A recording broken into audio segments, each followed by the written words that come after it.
Okay, everyone, we are about to get started. As I stop the music, I want to thank everyone for joining the unofficial On Time Committee, where we will thank Chairman Time for convening us today. We're here for fostering positive outcomes through mentorships. We want to thank so much everyone for joining us today. We have the honor of having 4 wonderful representatives of Congress on the call today: Representative Karen Bass, Representative Brenda Lawrence, Representative Don Bacon, and Representative Mary Gay Scanlon. We are also joined by a wonderful panel and a data presentation that we'll have. So this next hour, just get ready to immerse yourself in new material and new fresh stories and unique stories. So without further ado, I want to begin. So first and foremost, we're here to discuss the Foster Youth Mentoring Act of 2021. We have the honor of having nearly half of the co-sponsors. Of course, I'm basing this data on what's online. We know that that may take time. So if there are more co-sponsors, please apologize to your colleagues because they're not on my list. But I just want to give a brief background. The Foster Youth Mentoring Act seeks to address the greater need for critical programs that support our country's most vulnerable young people. This bill specifically creates competitive federal grant program to provide foster youth with healthy volunteer and peer mentor relationships. We're talking $50 million to expand mentorship programs. It provides intensive training for volunteers. It mandates the inclusion of foster youth voice at every step of the implementation process. It supports peer-to-peer mentorship relationships. It provides for the best practices for screening and matching mentees and mentors, and it increases coordination between mentoring programs and child welfare systems. So I just wanted to give a quick shout out to our congressional sponsors. And then also remind folks on the call today that we do have community agreements. First and foremost, that this is a safe space for foster youth voices. Second, please do not record or share the session. And FYI does record. We will share this after this event. This event is closed to the media. We do have current and former foster youth who may be sharing their personal stories. And lastly, we're available via email, via social media, and you can visit us on our website. Last, we would like to thank the Congressional Caucus on Foster Youth, the Congressional Youth Mentoring Caucus, Silver Lining Mentoring, Voice Town, and Mentor. This event and special events hosted by National Foster Youth Institute are made special because of dedicated people like you. Thank you. And without further ado, I'm going to turn it over to a wonderful and amazing co-chair of the Congressional Caucus on Foster Youth, who I do not know how she has the time to do what she does because she is a superhero back home and a superhero across the nation for all foster youth. Among the many things she does, I'd like to introduce Representative Karen Bass. Well, thank you very much, Kenneth. And let me just thank the National Foster Youth Institute for all of the work that you do. I'm sad that this year we didn't have 100 foster youth going through the Capitol in the month of May, but I'm sure before the year is over, we will see many members of NFYI up here. So thank you very much. I'm also happy to say that this piece of legislation is sponsored by all of the co-chairs, and everybody does such great work. I do want to bring up, though, Representative Mary Scanlon. Representative Mary Scanlon and I serve on judiciary. She is in her second term from the great state of Pennsylvania, and before coming to Congress, served as the president of her local school board. In addition to serving on judiciary, she serves on the Rules and the Administration Committee. And I know she was going to say a few words because she is going to have to jump off the call, and hopefully her staff will be on. And she will also introduce the next co-chair of the Congressional Caucus on Foster Youth. Thank you, Representative Bass. And I'm sorry I can't stay for the whole event today, but this is really important. Thank you to Mentor and the National Foster Youth Institute for helping to pull this event together, and for all of our speakers being here. And special thanks to Representatives Bass, Bacon, and Lawrence, the co-chairs of the Congressional Caucus on Foster Youth, for partnering on the event today and for their leadership in introducing the Foster Youth Mentoring Act. Look, mentoring is a proven evidence-based practice and it can have really positive impacts on young people involved in the child welfare system. Research shows that mentoring services can lead to improved outcomes for foster youth, including educational success, healthier relationships, better mental health, and overall life satisfaction. And it can play a role in helping young people transition out of foster care and to find employment in stable housing. That's why I'm so proud to join you in supporting and co-sponsoring the Foster Youth Mentoring Act. It's going to help provide current and former foster youth with the opportunity to engage in healthy mentoring relationships. And there's a really important intersection here between mentoring and the foster care system, and one that I've seen play out over time. My first client upon graduating from law school was a young girl who was placed in the foster care system after having been abused by a family member. And while my role was to represent her in children's court proceedings, over time our relationship developed. And for many years, I was the only constant in her life as family members, foster homes, and social workers came and went in her life. 35 years later, we're still in touch. And I'm pretty sure it was the act of being present over time, as sort of a mentor, rather than any great legal miracles, which I certainly was unable to perform, that made a difference for that young woman. And in addition to providing some sense of stability for that girl, I really value the lessons that she taught me about the world, about what she had to deal with. Because one of the great unsung values of mentoring is that these relationships teach the mentor as much as, if not more than, the mentee. So I'm really so happy that these two caucuses, Youth Mentoring, which I co-lead, and the Foster Youth Caucus are coming together today to highlight how we can support young people through mentoring. And I would encourage all of our colleagues to join us in that work. And now it is my privilege to pass it over to Congressman Don Bacon, a member of the Congressional Youth Mentoring Caucus and co-chair of the Congressional Caucus on Foster Youth, to say a few words. So thank you. Thank you, Congressman Scanlon. I appreciate your intro and your comments. And I'm excited to be on here today. I'm a big supporter of what we're doing with our foster care program. I love mentorship as a separate topic, or a topic that supports our foster care youth. Before I go any further, I just want to welcome Matt Priest from Boys Town on today. He's one of the panelists. We're very proud of Boys Town from Omaha. It's one of the most iconic institutions we have in Omaha, and it's centuries and more of supporting our youth who need a helping hand. And so I look forward to hearing his comments and all of our panelists' comments. Mentorship can make a big difference for our foster youth. And I know that firsthand, just even in my own life, though I wasn't a part of the foster care program. If it wasn't for a mentor, I wouldn't have joined the Air Force at 21, but I was with a Christian counselor and was talking to him for 3 or 4 months. And he goes, Don, you love military stuff. You love military history. Have you ever thought about joining the Air Force? And I signed up the next day and did 30 years. But it was a mentor who led me to make that life-changing decision. And then in the Air Force, I learned as a 5-time commander, those who had mentors did better. They did better in the Air Force. They did better in life. And that just means that that's true for everybody.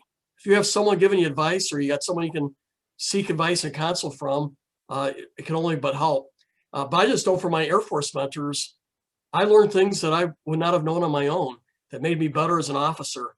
And I just think that that's just can be replicated in almost any part of all of our lives, frankly.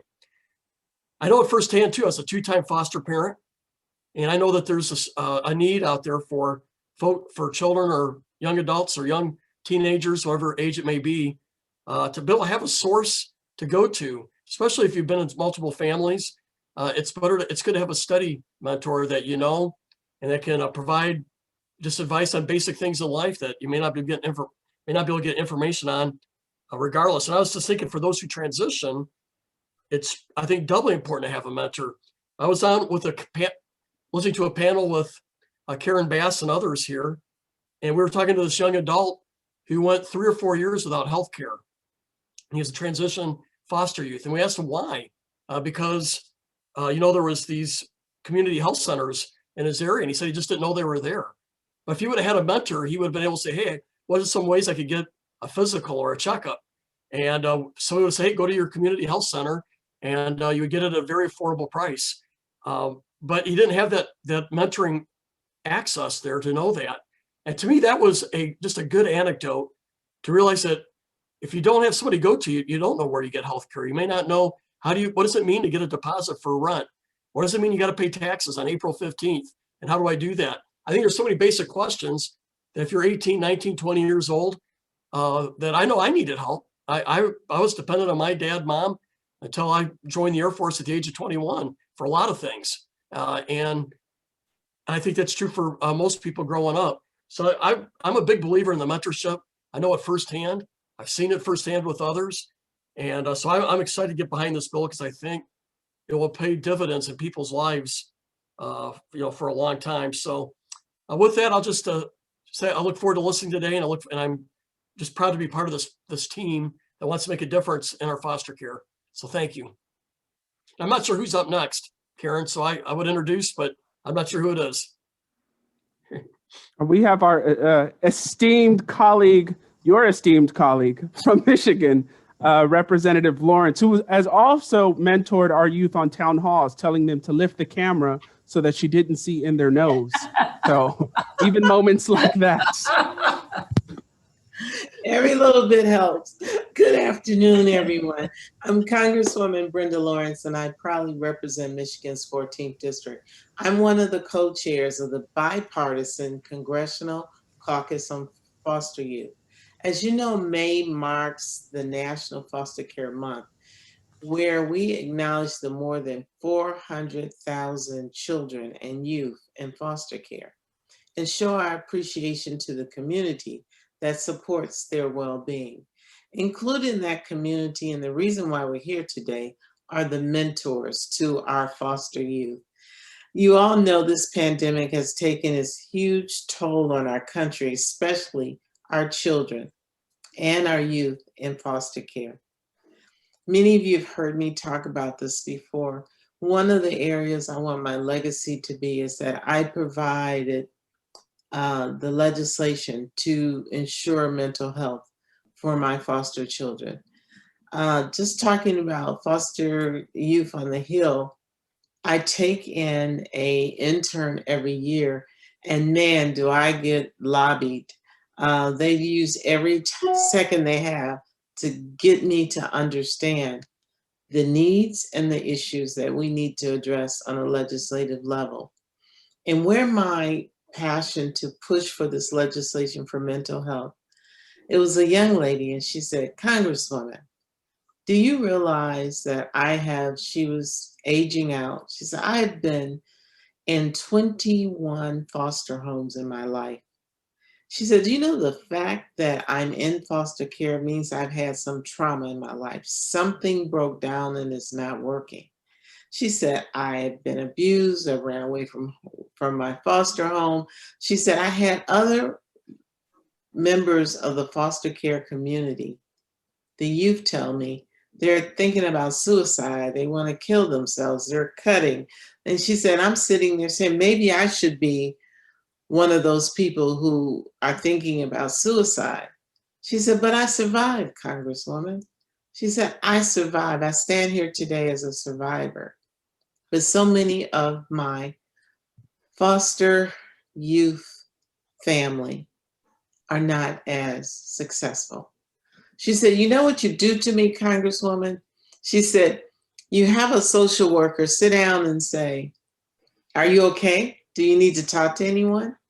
She said, Congresswoman, I'm a foster child. I know the way I answer questions have consequences. She said, Congresswoman, if I have a roof over my head, no one's abusing me, and I get fed one time a day, whether I'm sleeping in the basement on a cot. She said, I keep my mouth shut. She said, because one time I complained and I ended up being taken out of the home and blamed for being a problem. She said, you mandate that every foster child gets taken to a physician to examine their health, their physical health. She said, you don't ask me, how do you feel? Do you need to go to a doctor? No, I'm analyzed. I'm taken to a doctor who can do some dialysis. She said, why don't you do that with my mental health? She said, Congresswoman, I need every tool I can to survive. And I'm clearly a survivor. She changed my life. She planted a fire in me that I will not give up until we get that legislation where every foster child will get a mental health assessment to give them the tools that we need for mental health. But I want to talk about the mentors. By having a mentor, especially at a young age, provides a consistent connection, a sense of belonging, and a reliable shoulder to lean on when things get tough. I'm so glad to hear about the relationship 35 years later. That's why my co-chairs of this caucus and I have introduced the Foster Youth Mentoring Act this month. This bipartisan bill provides funding to support mentoring programs that serve foster youth, as well as intensive training to adult volunteers to help serve as mentoring. These are the lifelong relationships. And studies have shown that having a mentor has a positive impact on your education and your personal growth. We're going to continue to fight throughout this month and just renew our commitment to helping every child find a safe, permanent, loving home. I continue working with my colleagues to better the lives of our children and youth. And I remember, Kenneth, exactly when we were on the Zoom and one of the foster youth who wanted to ask me a question, literally, we were looking up her nose.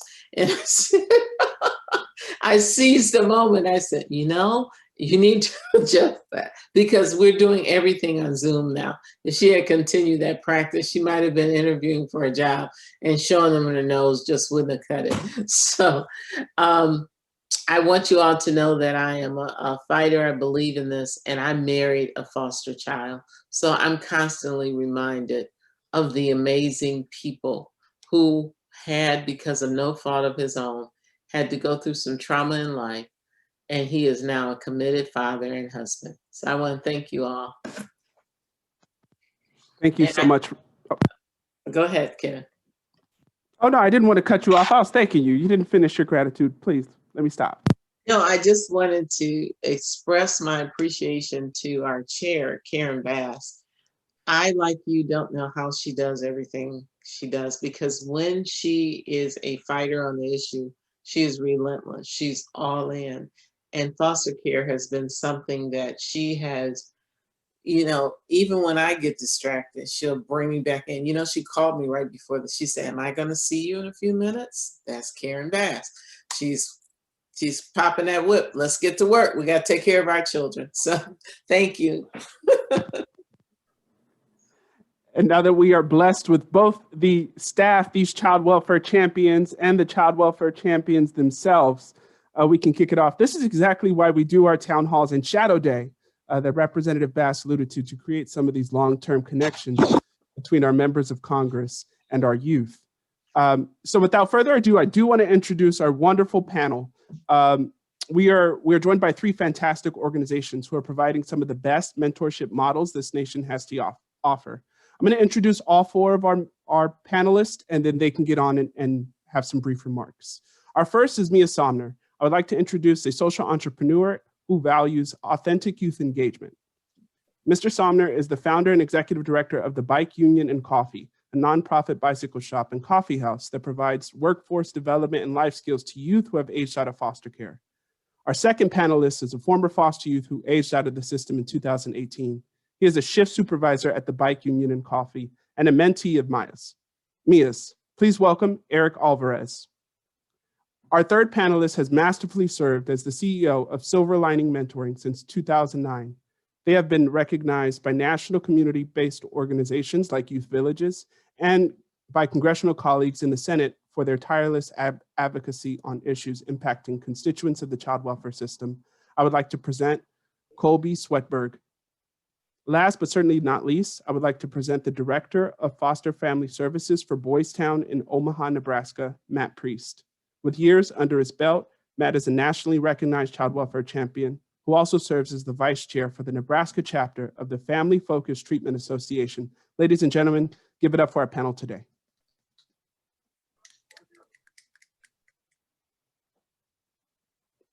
So we have a Q&A, and I realize I am both the introducer and the facilitator of this meeting. So as I shift gears, I would like to allow all of our panelists to just give a quick minute to introduce themselves and what they do. I guess we'll go in the same order of introduction. Okay, I'm Maya Summer. I am here as kind of representative of Mentor Nebraska. They're the backbone organization, but we are the Bike Union Mentoring Project, and we're a nonprofit social enterprise bike shop, coffee shop that provides workforce development to young adults who've been impacted by the foster care system. Everybody here probably knows that among the adverse effects that young adults face when they age out of foster care, it's a really high unemployment rate. And so we wanted to make sure we provided a place for them to come learn how to work. So in addition to working in the bike shop, coffee shop, we have a whole host of core competency programmings, such as financial literacy, academic tutoring, mindfulness meditation, cooking and nutrition classes, just basically anything that they need. If they need it, we try to provide it. And I guess the other thing too is like, we want to make sure that not only is it just a mentorship, because usually mentor-based programs are that kind of, at least 1 hour a week, but the nice thing about having it tied into their employment is that you can kind of Trojan horse them into services they might not, it's kind of hard to get to them once they age out of the system. And so it is their job, but it is a program as well. And the program, we usually only take about 4 or 5 young adults at a time, and we work with them for usually a calendar year. But it depends. Sometimes they're ready to leave at 6 months. Sometimes they're not ready to leave until 18 months. It doesn't really matter. We kind of let them drive it, but that's kind of the long and short of what we do. My name is Eric Alvarez. I am the shift supervisor at the Bike Union and Coffee House that is based off out of Omaha, Nebraska. I've been there for about 1.5 years now. It's been an amazing experience, and I love being there. Like Maya said, there's so many things that are involved with the program. It's not just a job, it is, it's kind of like a family also, and also a program with all these things involved, like financial literacy, which growing up, financial literacy, I've never really knew much about that, and having it at my job really helps out. So it's been a pleasure so far being at the Bike Union, and can't have it any other way. All right, I think I'm up. Good afternoon, members of the Congressional Caucus on Foster Youth and guests. I would like to first start by thanking each of the caucuses for this opportunity to discuss positive youth development for youth in the foster care system. A special thank you to Representative Don Bacon from Nebraska for your ongoing support of both Boys Town and foster care. As Kenneth mentioned, I am Matt Price, Director of Boys Town Foster Family Services. I've been privileged to work in the foster care industry for 20 years, and again, I'm headquartered here in Omaha, Nebraska with Boys Town. We believe that every child needs one caring adult to connect to find success and stability in life. When families contact us to become foster parents, we tell them to be the one. Be the one who roots a child on from the stands at their first soccer game.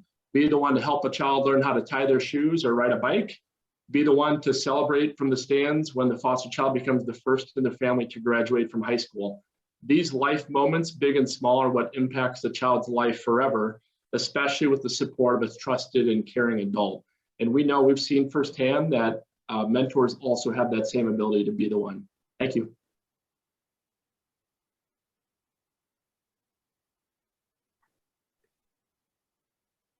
I'm happy to jump in next. Hi, everybody. My name is Colby Sweatberg, and I'm the CEO at Silver Lining Mentoring. We are located in Boston, and that's where our flagship programs are. And we also have a national presence, which I'll share with you. We are an organization that has been in this work, having been founded by a young man who grew up in foster care. We've been doing the work of mentoring young people for the past 20 years. And we're the only mentoring organization in Massachusetts and one of just a few mentoring organizations nationwide who are exclusively focused on young people in care. This is our entire population.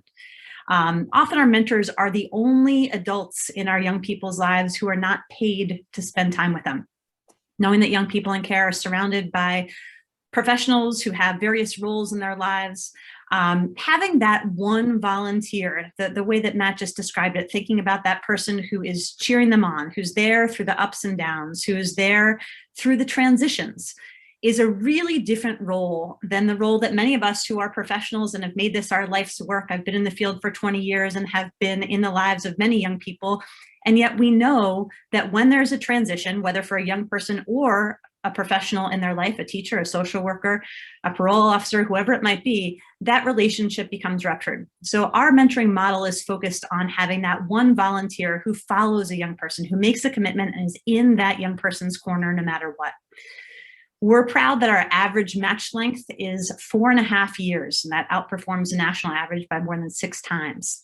And we're excited to bring our practice knowledge to the field and to all of you so that we can ensure that every young person in care has access to long-term, meaningful mentoring.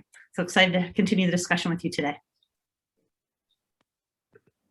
And for the young folks who hear 20 years of service and wondering what that means service through Great Depressions in 2008 and everything thereon through 9/11 attacks. So we're talking like has seen trauma and have identified the best models to support through trauma. And that's exactly what we need through the future. I want to take up no time and say, I want to pose this question to all of our panelists here today.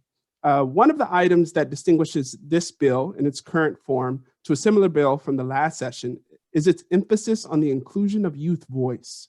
What do you all see as the importance of youth voice and how does it play out in your workplace? And for Eric, why do organizations like the ones on today's call need to include youth voices like yours?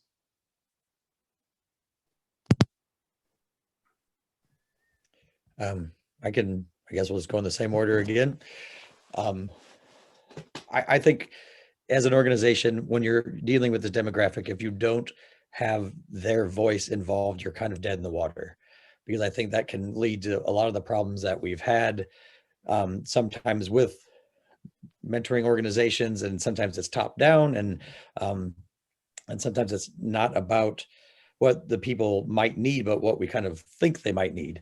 And for us, I think everybody wants it. It's being based on authentic relationships, right? And so if you're based on an authentic relationship, then that means it's a give and take. It's something that's the information is flowing both ways. And it shouldn't be about the mentor anyway, right? It should be about the relationship, and it should be about the mentee. And as somebody who grew up in the way they did, I suffered trauma, high school dropout, depression, all of that. What really got me when I was involved in any of the systems was that nobody seemed to care what I wanted out of the deal. And you start to feel like a cork in a stream. And I think that's what leads to, which is like you can read all over the place, is learned helplessness in young adults who've aged out of foster care. Because when you don't govern yourself, you run into those situations. A lot of people think you grew up with trauma, you get grit. And that's not really the case. A lot of the times you can lose your ability to govern yourself, and you start to lose your identity through that. I figured that out firsthand. And so we want to do authentic relationships. We don't do pity. And it's not about us. I always like to say we're the dirt and they're the flowers. You just don't look at the dirt. It's not something you pay attention to. It shouldn't be about us. It should be about what they're accomplishing, what they can accomplish, what they would accomplish if they would have given the right circumstances. And so I think it's huge, or not even huge, it's necessary for the youth voice to be involved. And I think Ricky will kind of expand on that a little bit too. I definitely want to say that I think it's really important to definitely get youth involved in these types of organizations, instead of just kind of guessing on what we need. I feel like it's important to kind of talk to us specifically, because we are the future of the world, and it's such an important thing, especially when growing up and being in foster care twice in my life for about six years. I was always kind of put into the shadows and not really asked important situations in my life about, oh, you know, what do you think we should do? What should be done? Instead, people just people in these leadership roles kind of just guess on what we need, and sometimes that's not always the best thing, or sometimes the outcomes aren't always good, and especially how easy things could be twisted and our words could be twisted. I feel like it's such an important thing to have youth participate in these things and kind of hear what really we need in life and how things should be done.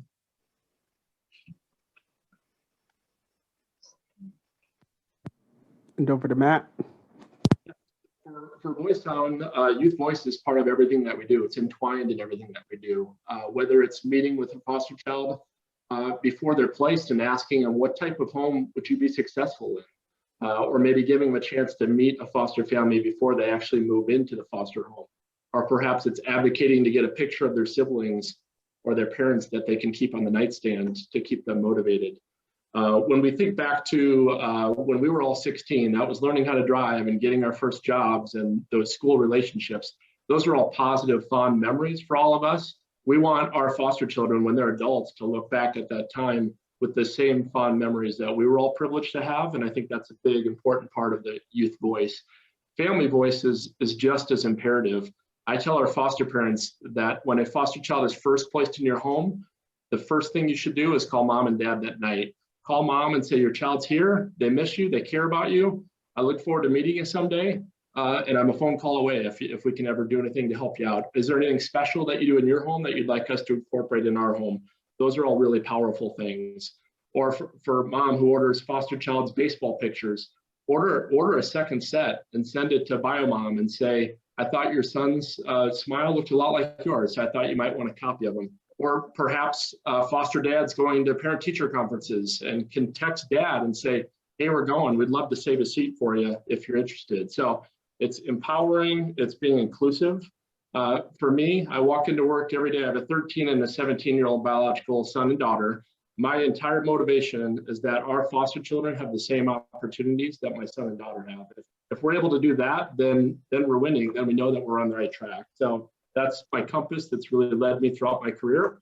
And all those ways are great ways to amplify youth and family voice.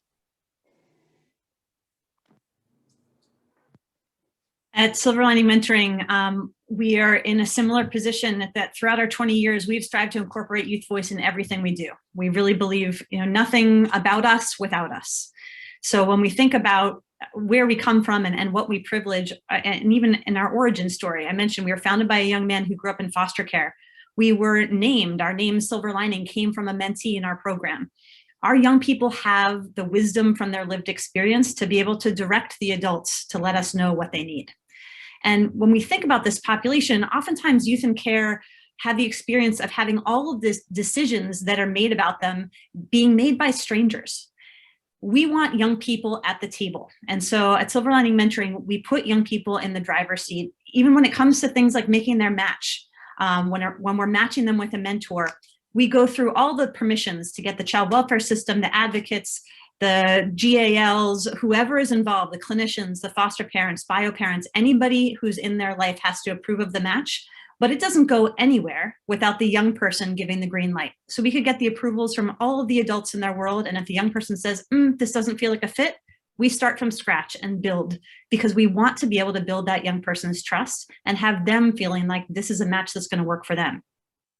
By the same token, we have a life skills program called Learn and Earn that came from feedback from young people. They said, we'd love to learn life skills, but we can't come to workshops. We don't want to have to choose between learning and earning.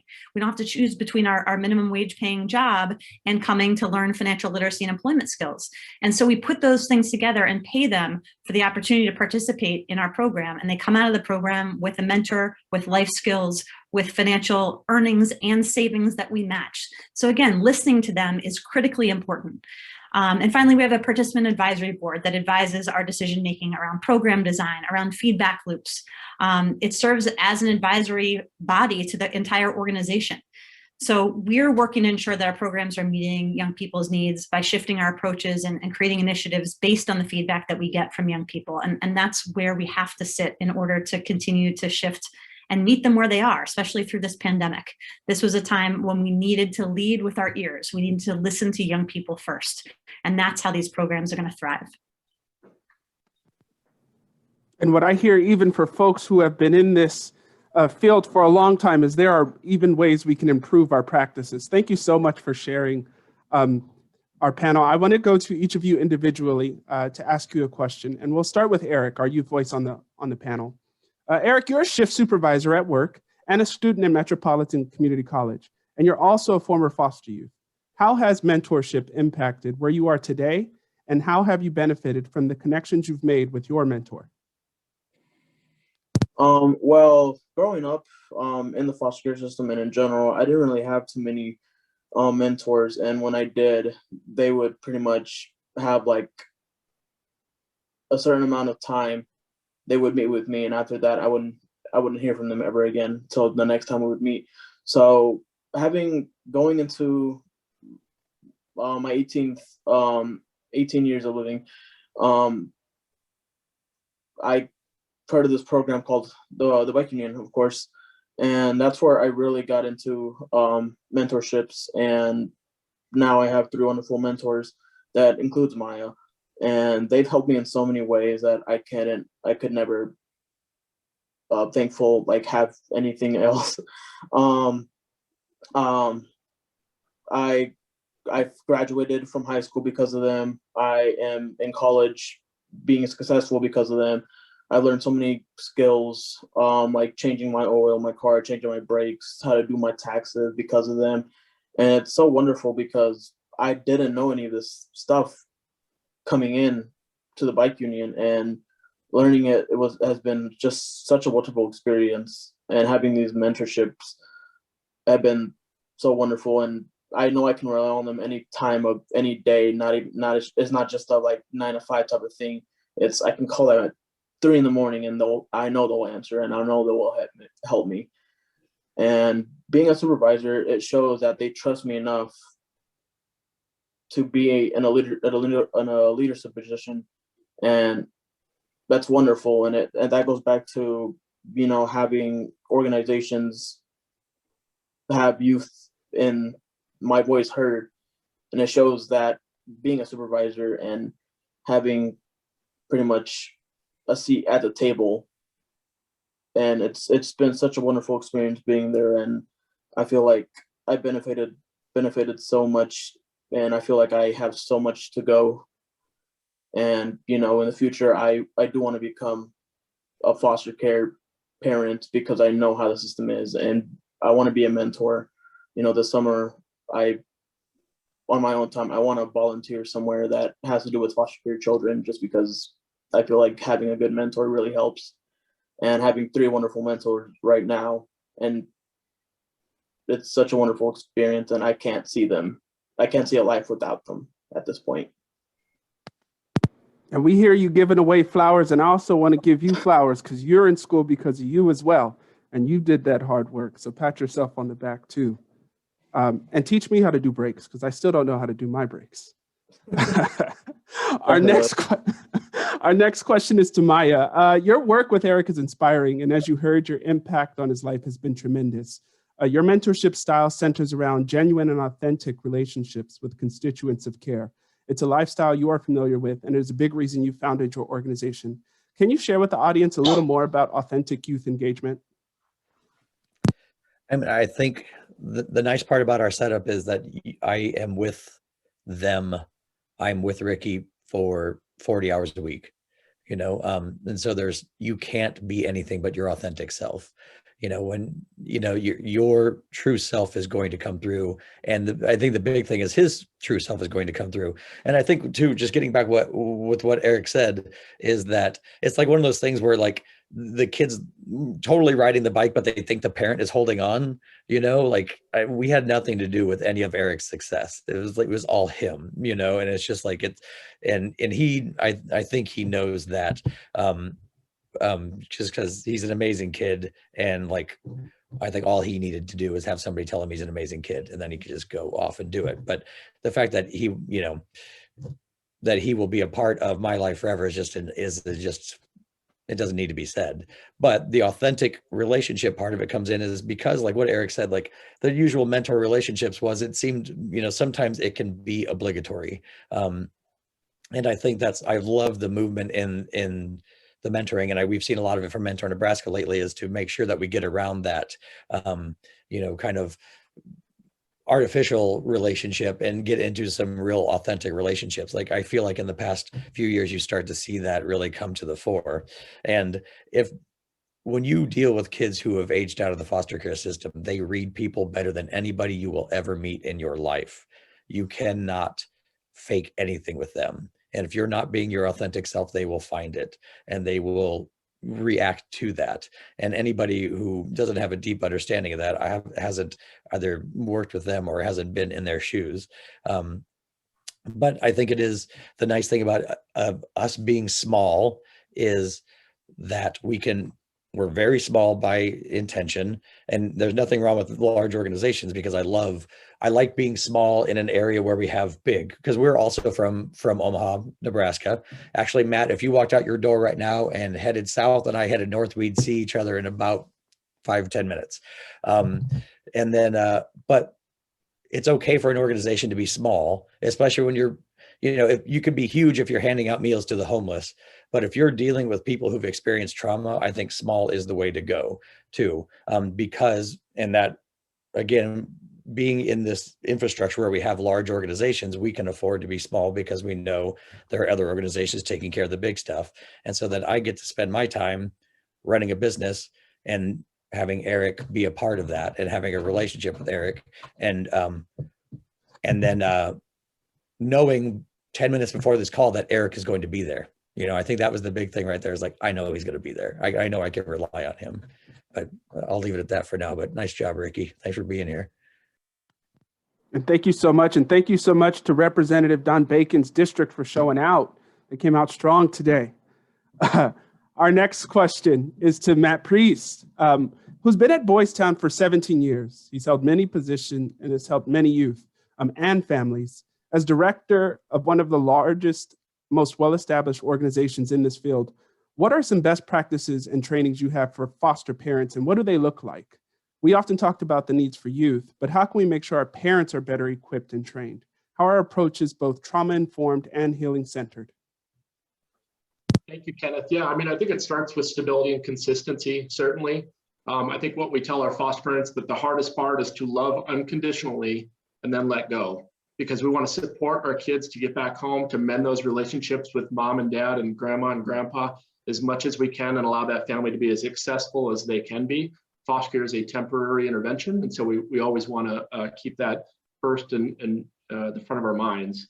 I think also being flexible, so that foster parents are not expecting the child to be the only one that has to make changes. Sometimes the foster parent may need to adjust routines or schedules or some of those pieces, and meeting the child kind of where they're at in life.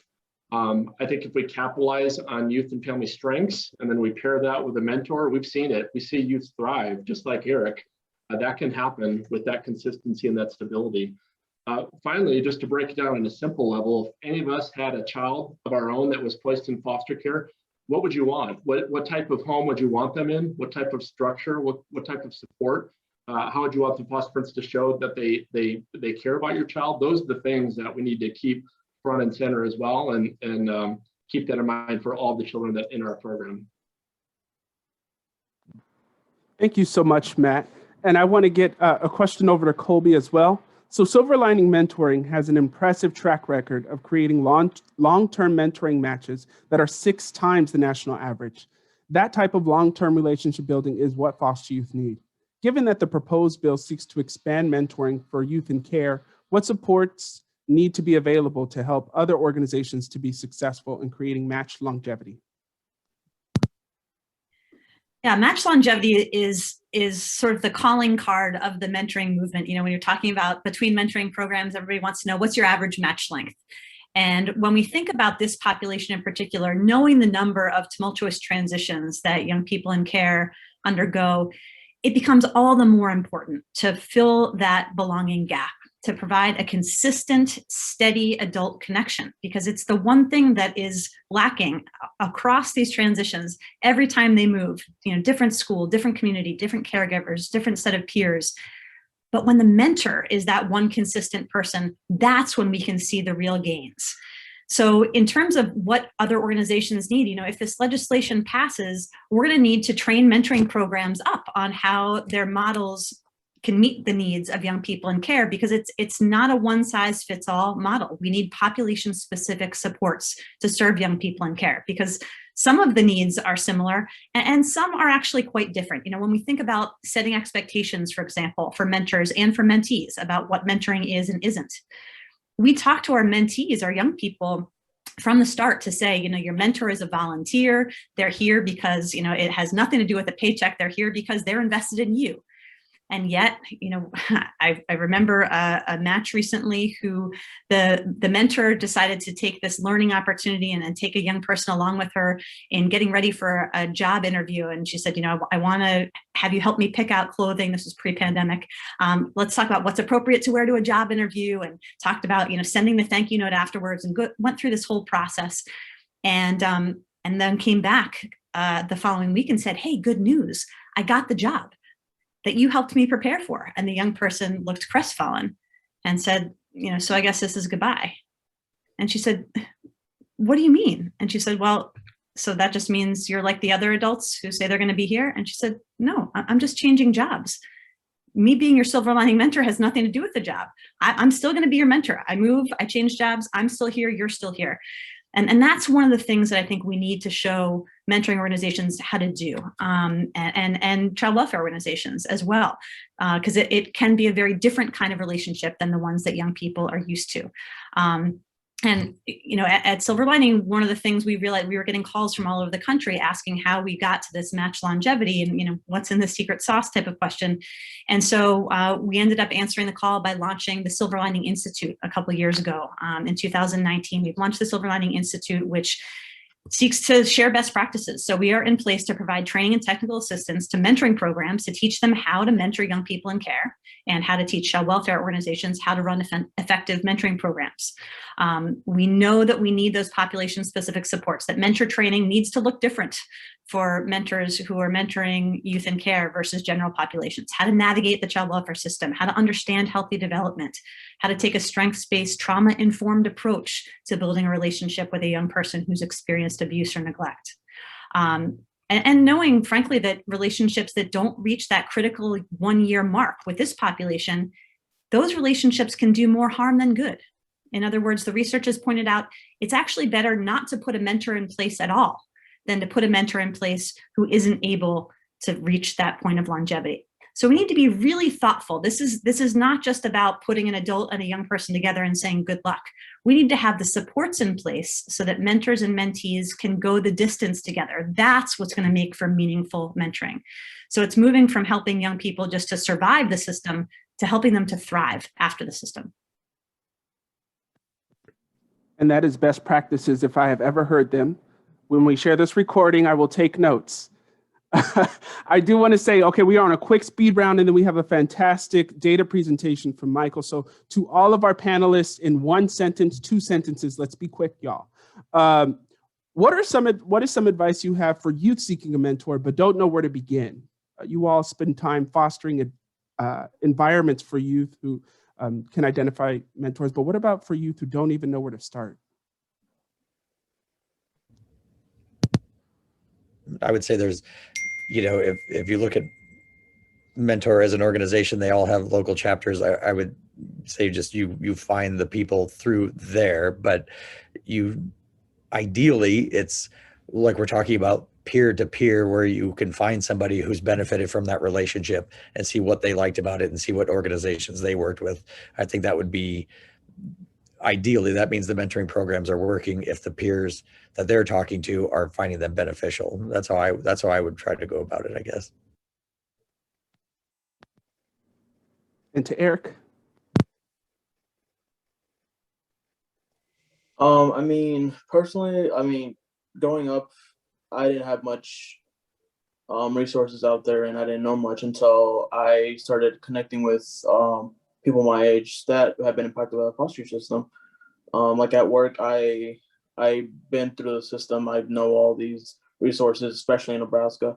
So whenever they have questions, I know I can tell them where to go, who to go to, and I've been connected with so many people that are still in the foster care system, and I tell them about all these resources that I've have been available to. So I try to get that word as much as possible out there. So I feel like just, having those connections, having people in the area that definitely helps. And to Matt.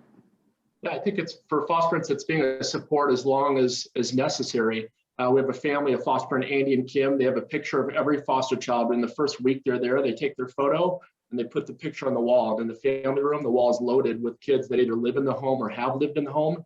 And every Thanksgiving, to see the card tables and folding chairs that are all put out in the living room of all the former foster kids that come back with their own families. It's powerful, it's connection, and that's mentorship. And Colby. Yeah, I think finding your local affiliates who are doing this work and doing it well, where you see young people engaged, where you see young people being featured in their own voices, programs that are giving young people voice and choice are programs that are going to be the most effective, we believe, in serving young people in foster care. So giving them the opportunity to have input, have feedback loops that allow young people's thoughts and ideas about what they need and how programs should be structured are the programs that are going to continue to iterate on the kinds of mentors they're recruiting and the ways to meet young people's needs. And I want to thank our panel. So everyone give it up for our panel. I will note now that we may or may not go about 5 minutes over. I just want to flag for your times. I know people have back-to-back Zooms. This isn't like before where you can blame it on traffic. So I'm just flagging that. And I want to make sure to toss it to Michael Geringer and make sure we do not miss this presentation. When we say years of experience, Michael has written the books on mentorship, specifically the 4th edition of Elements of Effective Practice for Mentoring and the Power of Relationship Study on American Adults. So we're going to toss it over to Michael so we can get it from the expert. Thank you so much, Gareth. It's really great to be with all of you. I will run through this quickly and we can share these slides afterwards. Folks want to see a little bit more detail about what I'm talking about. The good news is that most of our representatives and the panelists before me have hit on a lot of the themes that I'm going to be talking about. So I think I can cover this quickly. Sometimes us researchers come in after the fact and tell you what you already know to be true is actually true. So we'll do a little bit of that here at the end of this meeting. I wanted to share some quotes, even though I'll be talking about research. I always like to include youth voice, even in a research presentation. These quotes come from a recent qualitative study where they asked young people, what was it about the mentorship that you received in this program that was meaningful to you? And I won't read all of these. They hit on themes that Eric and others have shared on this call, but this last one in particular, I think is a great quote from Jasmine, who said, some people think we're just these bad kids, but the staff here and the mentors here don't. We did bad things and they still loved us. This was founded in unconditional love, and you don't get that everywhere when you're a young person in the system. And so I really appreciated the voice of these young people in this article that just came out a month or so ago. I think we've touched on all these themes already, but if you look broadly at the research on mentoring for youth in foster care, you see these themes that come out. Colby, you talked about a stable presence in a life that suddenly doesn't have a lot of stable presences in it. A person with no professional obligation to be here, right? I'm not getting paid to be here for you. Representative Bacon, you talked about instrumental support and just teaching you things about life that maybe there's no one else around to teach you. And certainly youth voice, we've talked about that a lot, honoring the strengths of these young people and pressing them that no matter the circumstances they're in, they can still achieve and that they can still go on to do great things. So it's nice to see in everyone's words today, these themes from the research literature coming out in your testimony here. Now, we know that mentoring works generally for young people. I shouldn't have to make that argument in this day and age, but we have strong research from a number of meta-analytic studies showing that mentoring can help all young people really with just about every domain of life that you can think of. But unlike other interventions, mentoring has shown the ability to help young people with multiple areas of their growth at the same time through one service and through one intervention. So a lot of other things kind of focus on a single thing. Mentoring seems to be a fantastic holistic support. We also know that mentoring seems to have its biggest impact for young people with the most needs. And I certainly think young people that are in our foster care system qualify on those terms and maybe have the most to benefit from this type of relationship. So probably the best research summary that we have was done by the Office of Juvenile Justice and Delinquency Prevention's National Mentoring Resource Center about 3 years ago. They did an excellent kind of summary of what we know about mentoring for youth in the foster care system.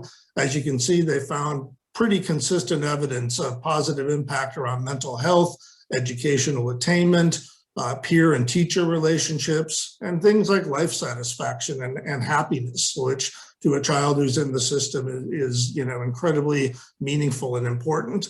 They also found outcomes that speak to ways that we can improve the system itself, right? So good findings around emancipation and placement, right? So reduction in number of placements, things that make that system actually operate more impactfully. In a lot of these programs, you see the use of professional mentors or very highly trained near-peer mentors, young people that have been through the foster care system themselves and are now coming back and working with young people themselves. Very common in this type of program, and speaks to the need for a lot of experience and training that Colby really reiterated. So I'm just going to give 3 quick examples of what these programs kind of look like in action. I think in addition to the ones we've heard on our panel here, a very prominent program out of Denver, Fostering Healthy Futures. This works with kind of middle school age young people that enter the system. They combine clinician-led kind of skills groups with a lot of one-on-one mentoring. They do a very thorough intake of trauma assessment when young people enter the program. That's information that's also then shared back with caseworkers and others working in that system, and really improves their ability to help young people. So a way of a program giving back to the system, if you will. There have been multiple experimental studies of this program that have found real reductions in mental health challenges, trauma symptoms, and fewer placement changes, right? So including reductions in the number of times placed in residential facilities. So potential cost savings to the system itself. They also replicated this program for teens with only the mentoring component, so not the clinical side of it. Those young people were 7 times more likely to attain permanency than youth in the comparison group. So really impressive outcomes in terms of permanency. Another example, kind of a shorter term example, I appreciate Colby talking about longevity, right? Certainly important in these relationships, but this middle school success program was a much shorter week thing for middle school girls. Once again, a random control trial evaluation, really good results around internalizing and externalizing behaviors, reduced substance misuse, reduced delinquent behavior, and 2 years later in a follow-up, fewer placements, all of that coming from this fairly short-term thing. But one of the things they did in that program is they didn't just serve the young person. That program also worked with caregivers and provided them a lot of support. So you see these kind of innovative approaches where they're kind of creating a healthy ecosystem around that young person as they move through that system. An example, working with young adults aging out of the foster care system. So this program's had a couple of iterations. My Life was one that worked on young people doing that transition planning compared to young people not going through the program. Great benefits around mental health, life satisfaction, improved use of transition services and independent living planning, and some post-secondary educational benefits. Take Charge did the same type of programming, but for young people in the system with mental health needs on top of everything else that they have going on. So I appreciate Representative Lawrence mentioning that wrinkle here. Found really good improvements around post-secondary planning, college enrollment, transition planning, and then hopefulness and self-determination. These programs, to that youth voice point, really take you are in charge. I mean, it's literally called Take Charge, right? And My Life. So really walking that talk around putting young people in the driver's seat. Some colleagues of mine out here in Oregon did a 3-year follow-up to that cohort from Take Charge and found that several years after they were emancipated, this program had cut criminal justice involvement by half. Even more than that for the young men that have participated in the program. So once again, you see these programs being able to benefit not only the young people themselves, but also the system and saving money along the way. So I'll end here with what does research suggest it takes to do this work really well? And I think our panelists hit on a lot of this already, but just to reiterate, what comes out in the research literature are these things. And I would start with sufficient resources. These are intensive mentoring programs. They often take more resources than a typical one-to-one community-based model might, but that's okay. That's what it takes to do this work really well, especially if you're involving clinical supports or employment support. These are intensive programs and they take resources. Skilled and stable mentors, right? So the one thing that we can't do, and it was said many times here, was you can't leave these young people abandoned one more time, right? So having mentors that can handle the variety of things that these young people will bring to the relationship and helping them through all the trauma and all the things that they have experienced. Takes a lot of skills and a lot of intentionality. I already mentioned combining mentoring with other supports. I think mentoring is a fantastic glue that kind of holds these other services, these other things that young people are offered. That mentor is basically the scaffolding that helps them take best advantage of all that other stuff. And then lastly, we'll just end with the theme of this, I think, nothing about them without them, right? So honoring their voice and giving them a sense of belonging. That study that I got the quotes from at the beginning of this talk, the young people described what mentors did, and the authors of the paper described it as a steadfast benevolence, which is a bit of an old-timey phrase. I'm not sure the young people themselves described it that way, but I think that steadfastness, we are here for you and we love you. And that is a massive gift to give these young people at a moment where they really need it. And I think the research shows that it produces some really strong outcomes for them and the system. So happy to answer any questions folks have here. I'll stop sharing my slides, but the research confirms, I think, what everyone here has shared pretty deeply. And feel free to raise your hand if you do have a question. In the meantime, I want to thank everyone on the call who's been able to join us this wonderful Monday afternoon. Thank you for getting your week started with us. I want to thank the members on the call, and I'm not going to take up too much time. I'm actually going to toss it if they have any closing remarks. Caucus. Yes, Kenneth, I did. I just really wanted to thank everyone. You gave amazing examples of programs, and I know I'm going to ask Kenneth for his notes because we can use this as the legislation is moving and people want to know why we're doing it. You gave us such brilliant examples. And I just wanted to end by saying something Colby said at the beginning. Every time I would meet with a group of foster youth, it was very common for them to say, when you asked them, what do foster youth want? First thing, somebody in my life that's not paid to be there. There's somebody that, and it's just one of those no-brainers that you go, you know, of course, but sometimes we have to educate people to why it's needed. And you guys just gave beautiful examples, and, you know, hats off to my colleague, Don, and he's lucky to have so many great organizations and people in his state. So just thank you for all you do, and always thanking FYI for your leadership. Thank you, everyone. Have a fantastic Monday evening.